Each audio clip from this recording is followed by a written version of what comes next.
Memory. Computer की book चल रही है जो सभी प्रतियोगी परीक्षाओं के लिए महत्वपूर्ण है। प्लीज़ चैनल जरूर सब्सक्राइब करें। इसे संक्षिप्त में रोम कहा जाता है। यह वह मेमोरी है जिसमें डेटा पहले से भरा जा चुका होता है और इसे हम केवल पढ़ सकते हैं, हम उसे हटा या बदल नहीं सकते। वास्तव में रोम चिप बनाते समय ही उसमें कुछ आवश्यक प्रोग्राम और डेटा लिख दिए जाते हैं जो स्थायी होते हैं। जब कंप्यूटर की बिजली बंद कर दी जाती है तब भी रोम चिप में भरी सूचनाएं सुरक्षित बनी रहती हैं। रोम चिप का उपयोग सभी प्रकार के इलेक्ट्रॉनिक उपकरणों जैसे calculator, video game, digital camera आदि में किया जाता है। अधिकांश पर्सनल कंप्यूटरों में रोम मेमोरी के बहुत उपयोग होते हैं। इनमें प्रायः ऐसी सूचनाएं स्टोर की जाती हैं जो स्थायी और महत्वपूर्ण होती हैं, या वे प्रोग्राम स्टोर किए जाते हैं जिनको बदलने की आवश्यकता नहीं होती है, जैसे कंप्यूटर को बूट करने वाला प्रोग्राम। पुराने पर्सनल कंप्यूटर में रोम मेमोरी में basic input output system BIOS भी स्टोर किए जाते थे, जो PC के हार्डवेयर और ऑपरेटिंग सिस्टम के बीच अनुवादक ट्रांसलेटर का कार्य करते थे। नेक्स्ट है सेकेंडरी मेमोरी। इस प्रकार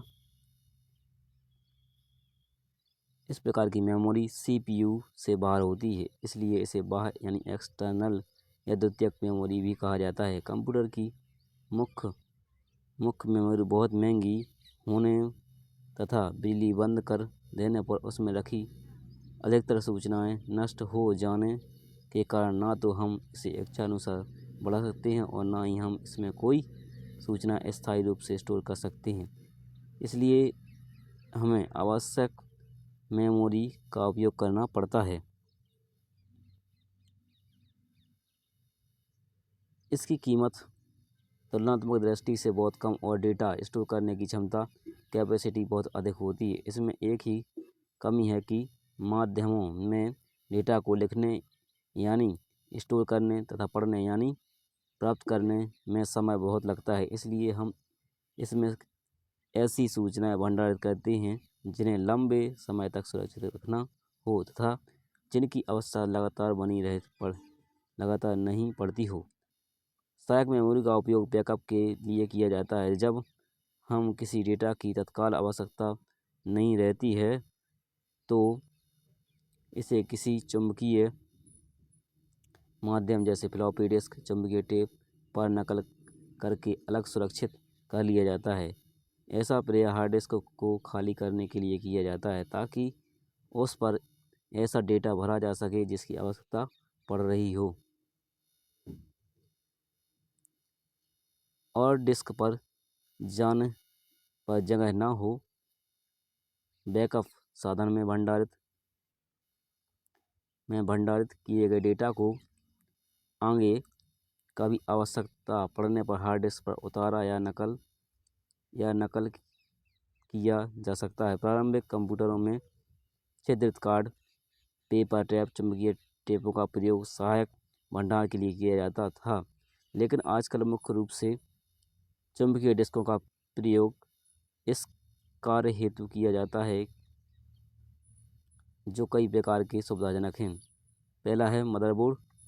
एक कंप्यूटर सिस्टम के विभिन्न वार्डों में सर्वाधिक महत्वपूर्ण मदरबोर्ड या मेन बोर्ड होता है। वर्ष 1974 में माइक्रो कंप्यूटर के निर्माण के प्रारंभ से ही उनके सभी अनिवार्य इलेक्ट्रॉनिक अवयवों को एक ही छपे हुए सर्किट बोर्ड पर लगाया जाता है, इसे मदरबोर्ड कहा जाता है। मदरबोर्ड किसी जटिल इलेक्ट्रॉनिक सिस्टम जैसे आधुनिक कंप्यूटर का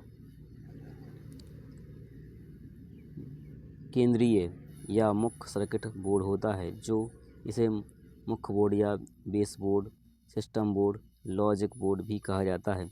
किसी मदरबोर्ड का मुख्य उद्देश्य सिस्टम के विभिन्न अवयवों को आपस में जोड़ने के लिए आवश्यक इलेक्ट्रॉनिक और लॉजिकल कनेक्शन उपलब्ध कराना होता है।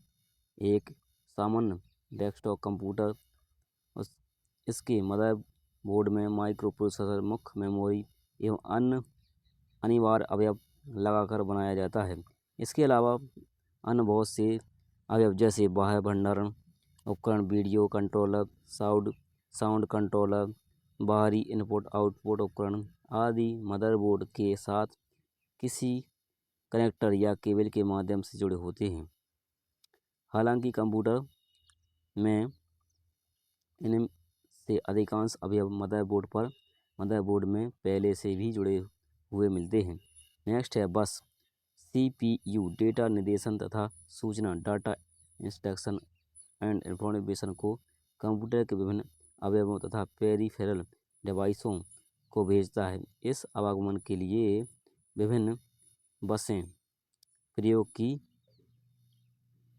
जाती हैं। कंप्यूटर में अनेक बसें होती हैं जो विभिन्न कार्यों के लिए प्रयुक्त होती हैं। दूसरे शब्दों में एक बस कुछ ऐसे तारों या कनेक्शनों का संग्रह होता है जिनसे होकर सिग्नल एक उपकरण से दूसरे उपकरण तक भेजी जाती है। वास्तव में बस एक संप्रेषण माध्यम यानी ट्रांसमिशन मीडियम है। बस के प्रकार। किसी कंप्यूटर में अनेक बसें होती हैं जिन्हें दो भागों में बांटा जा सकता है। पहला है आंतरिक बस, दूसरा है बाह्य बस। आंतरिक बस के अंतर्गत है मदरबोर्ड के विभिन्न आंतरिक अवयवों को जोड़ने के लिए, जैसे CPU, सिस्टम मेमोरी, जिसे सिस्टम बस भी कहते हैं, जैसे कंट्रोलर बस, एड्रेस बस आदि। मेमोरी तथा इनपुट आउटपुट डिवाइसों को दिए जाने वाले विभिन्न निर्देश कंट्रोल बस द्वारा ले जाए जाते हैं। इनपुट आउटपुट डिवाइस या मेमोरी के एड्रेस बस द्वारा ले जाए जाते हैं। डेटा को स्थानांतरित करने वाली बस को डेटा बस कहते हैं। बाह्य बस विभिन्न बाहरी अवयवों को जोड़ने, जैसे पेरिफेरल पोर्ट्स, एक्सटेंशंस, स्लॉट आदि। इन्हें भी जानें। मशीन साइकिल ये वह समय है जो दो ऑपरेंड को रजिस्टर में लाकर उन पर ALU ऑपरेशंस करके प्राप्त परिणाम को वापस रजिस्टर में स्टोर करने में प्रयोग होता है। नेक्स्ट है बफर। एक अस्थायी स्टोरेज क्षेत्र है जो कि रैम में होता है। इसमें डेटा को एक जगह से दूसरी जगह स्थानांतरित करने के लिए रखा जाता है। कंप्यूटर में जब डेटा डालते हैं तो वह सबसे पहले बफर में ही स्टोर होता है।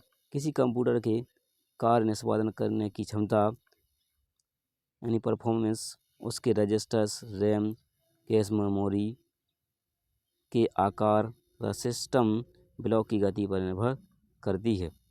मदरबोर्ड पर चिप के कनेक्शन यानी पॉइंट्स को सॉकेट्स कहते हैं। किसी डिजिटल कंप्यूटर की कंट्रोल यूनिट को ब्लॉक कहते हैं। कंस्ट्रक्शन कोड बिट का एक ऐसा समूह होता है जो कंप्यूटर को किसी विशेष कार्य को करने को कहता है। एक युक्ति द्वारा डेटा या निर्देशों को लोकेट करने तथा इसे CPU तक पहुंचने के लिए बस समय को एक प्रोसेसिंग चक्र कहते हैं। नेक्स्ट है पार्ट 3, इनपुट आउटपुट युक्तियाँ।